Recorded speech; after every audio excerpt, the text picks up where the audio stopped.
कोपरा आठवणींचा मध्ये आज आपण बघणार आहोत नवनाथ कथासार अध्याय 12 जालंदरनाथास वरप्राप्ती कानिफनाथ जन्मकथा व त्यास वरप्राप्ती फलश्रुती। नवनाथ कथासारच्या या 12व्या अध्यायाच्या नित्य वाचनाने वा केवळ श्रवणानेही देवतांचा राग जाऊन त्यांचे आशीर्वाद मिळतील। चला तर अध्यायाला सुरुवात करूया। ओम चैतन्य नवनाथाय नमः। आदेश। अग्नीने जालंधरास त्याच्या जन्माची सविस्तर हकीकत सांगितली व कोणत्या हेतूने येथे आला आहेस असे विचारले। तेव्हा जालंधराने सांगितले की तू सर्व जाणतोच आहेस, मी सांगण्याची जरुरी नाही, तरी पण सांगतो ऐक। हा नरदेह मला प्राप्त झाला आहे, तेव्हा त्याचे काहीतरी सार्थक होईल असे कर, नाहीतर जन्मास येऊन वा न येऊन सारखेच होईल।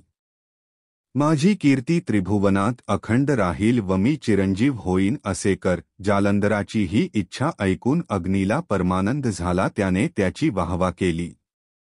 हा जालंधर सर्वांपेक्षा प्रेमळ व्हावा म्हणून अग्नी त्याला घेऊन दत्तात्रेयाकडे गेला व नंतर दत्तात्रेयाने अग्नीला विचारले, आज कोणत्या इच्छेने इकडे येणे झाले व आपल्याबरोबर दुसरे कोण आहे? तेव्हा अग्नीने त्यास सर्व वृत्तांत सांगितला। शंकराच्या देहांतील काम मी जाळला व तो मी उदरात रक्षण करून ठेवला होता। मग बृहद्रवा राजाच्या यज्ञकुंडात या जालंधरनाथाच्या देहास निर्माण केले। ह्यास तुमच्या पायांवर घालतो, ह्यापुढे ह्याचे तुम्ही रक्षण करावे। मग दत्तात्रेयाने सांगितले की तुझ्या मुलास तुझ्या इच्छेप्रमाणे तयार करीन, पण त्यासाठी त्याला माझ्याजवळ 12 वर्षे राहिले पाहिजे। त्याच्या म्हणण्यास अग्नीने रुकार दिल्यावर दत्तात्रेयाने जालंधराला मांडीवर बसवून घेऊन त्याच्या मनातील विकल्प घालविण्याचा प्रयत्न केला। त्याने त्याच्या डोक्यावर वरदहस्त ठेवल्यावर त्याच्या भ्रमाचा निरस होऊन त्यास ज्ञान प्राप्त झाले। नंतर अग्नी दत्तास नमस्कार करून गुप्त झाला। नंतर दत्तात्रेय जालंधरास घेऊन नित्य भ्रमण करू लागला। तो दररोज भागीरथीचे स्नान करून विश्वेश्वराचे दर्शन घेत असे। अशी 12 वर्षे दत्ताच्या सहवासात काढून नाना प्रकारच्या शस्त्रास्त्रविद्येत जालंधर निपुण झाला। तसेच तो सर्व वेद, शास्त्रे, व्याकरण वगैरे विद्यात प्रवीण झाला। अशा रीतीने तो सकल विद्या प्रवीण झाल्यावर दत्ताने दैवतांची आराधना केली। तेव्हा सर्व दैवते जालंधरास आशीर्वाद देण्यासाठी खाली आली। मग अग्नीने तेथे येऊन जालंधरास सर्व विद्येत प्रवीण झालेला पाहून आपला आनंद प्रदर्शित केला। तेव्हा दत्ताने अग्नीस सांगितले की आता हा सर्व विद्यात प्रवीण झाला आहे। आता दैवते प्रसन्न करवून घेतल्यावर त्यांच्यापासून वर प्राप्त करवून घ्यावेत।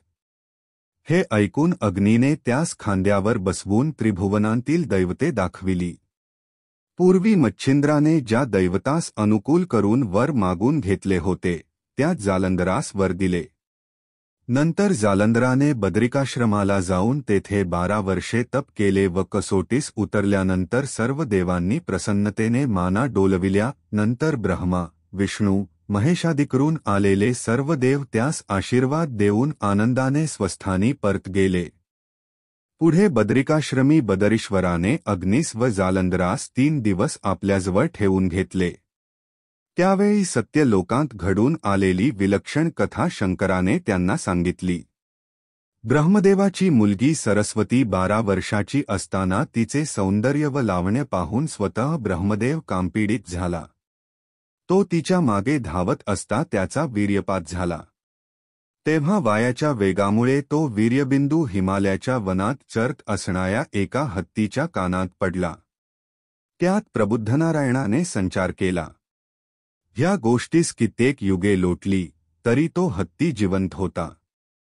पुढे शंकराने असे सांगितले की त्याच्या कानातून प्रबुद्धनारायणाचा अवतार जन्म घेईल, त्यास जालंधराने आपला शिष्य करावे। कानापासून जन्म आहे म्हणून त्याचे नाव कानिफ असे राहील। शंकराने ही गोष्ट सांगितल्यावर अग्नी म्हणाला, तुम्ही ही फारच चमत्कारिक गोष्ट सांगितली, पण तो हत्ती कोठे आहे ते मला दाखवून द्यावे। ही गोष्ट फार चांगली झाली, त्यामुळे माझे मुलास एक पाठबळ झाले। नंतर अग्नी व शंकर जालंधरास घेऊन हत्ती दाखविण्यासाठी हिमालयात गेले. तेथे एक पर्वतप्राय हत्ती त्यांना दिसला. तेव्हा शंकर म्हणाला की हा बलाढ्य हत्ती आता मोठे रण माजवील, तेव्हा त्यास आवरण्यासाठी कोणती युक्ती योजावी. तेव्हा जालंधराने धैर्याने म्हटले, महाराज, माझ्या मस्तकावर दत्तात्रेयाने वरदहस्त ठेवला आहे, त्याचा चमत्कार आता आपण बघा. असे म्हणून त्याने झोळीतून चिमूटभर भस्म घेऊन ते मोहिनीअस्त्राने व स्पर्शास्त्राने मंत्रून हत्तीवर टाकले. तेव्हा एवढा मोठा बलाढ्य गज, पण तोही अगदी नर्म आला. मग जालंधर एकटाच कानिफस आणाव्यास गेला व अगदी जवळ जाऊन हत्तीला म्हणाला, तुझ्यासारखा धैर्यवान दुसरा कोणी नाही. तुझ्या कानात दिव्य रत्न निर्माण झाले आहे. आता हे समर्थ प्रबुद्ध नारायणा, तू हत्तीच्या कानात निर्माण झाला आहेस म्हणून तुझे नाव कानिफ असे ठेवले आहे.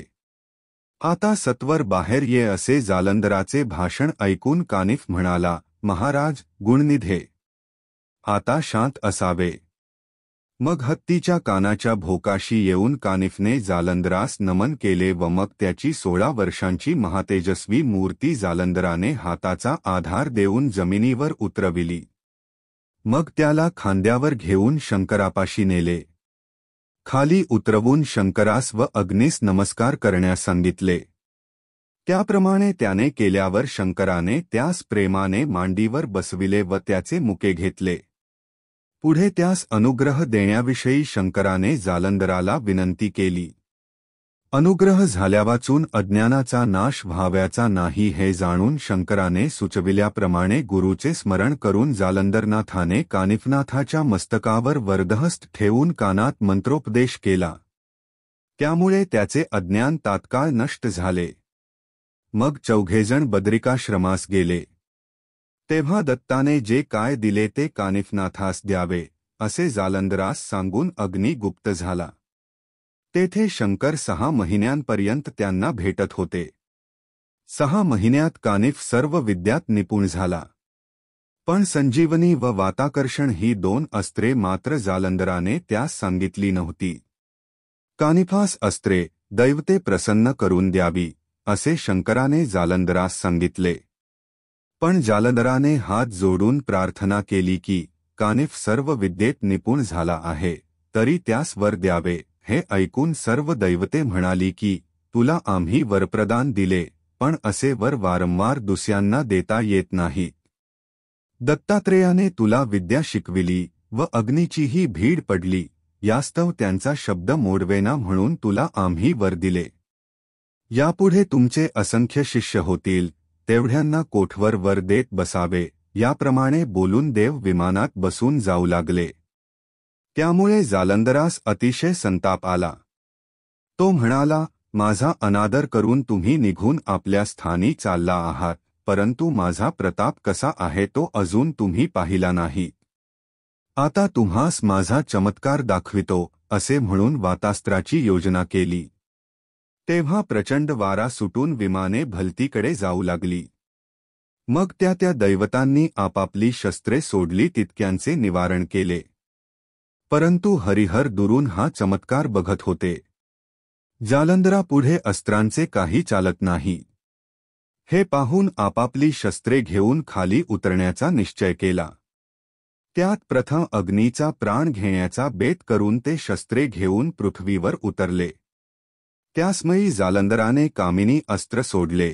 तेव्हा हजारो सुंदर स्त्रिया निर्माण झाल्या. नंतर त्याने कामशास्त्राची प्रेरणा केली.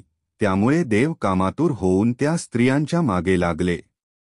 त्या पुढे पळत होत्या व देव त्यांचे मागे धावत होते. असे करीत करीत त्या बोरीच्या रानात शिरल्या. त्या झाडावर चढल्या तेव्हा देवही चढले. त्याबरोबर स्पर्शास्त्र म्हणून भस्म फेकताच ते प्रकट होऊन त्यांचे पाय झाडावर चिकटून राहिले. कित्येकांची डोकी खाली पायवर अशी दशा झाली. तेव्हा हरिहर हसू लागले व आज बरी गंमत बघाव्यास मिळाली असे ते बोलू लागले. इतक्यात स्त्रियांनी सर्वांची सर्व वस्त्रे फेडून घेऊन जालंधरनाथापाशी त्या वस्त्रांचा मोठा ढीग केला. मग जालंधराने इशायाने देवांची काय दुर्दशा झाली हे जाणले. त्याच्या इशायाप्रमाणे कानिफ प्रत्येकास त्याचे वस्त्र नेसवू लागला. आपली दुर्दशा झाली हे पाहून देवांना पश्चात्ताप झाला व अतिशय दुःख झाले.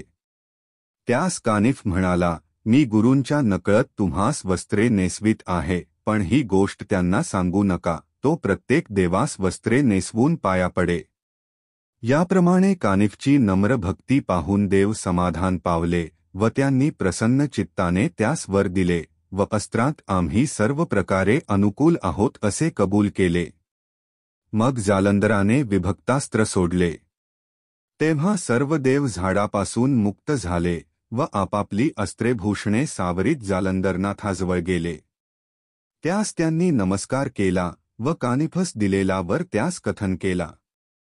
तेव्हा जालंधराने सर्वांना सांगितले की मी पुढे साबरी कवित्व करणार आहे, त्यास कृपा करून तुम्ही सर्वांनी सहाय्य करावे. त्यास सर्वांनी रुकार देऊन त्याप्रमाणे वचन दिले व ते स्वस्थानी गेले. नंतर हरिहर, जालंधर व कानिफनाथ 3 दिवस बद्रिकाश्रमात राहिले. नवनाथ कथासार 12वा अध्याय समाप्त. फलश्रुती. या अध्यायाच्या नित्य वाचनाने वा केवळ श्रवणानेही देवतांचा राग जाऊन त्यांचे आशीर्वाद मिळतील. व्हिडिओ आवडल्यास लाईक करा. असेच नवनवीन व्हिडिओ पाहण्यासाठी चॅनेलला सबस्क्राईब करायला विसरू नका. नवनाथांची कृपा प्राप्त करण्यासाठी कमेंटमध्ये ओम चैतन्य नवनाथाय नमः अवश्य लिहा. आदेश.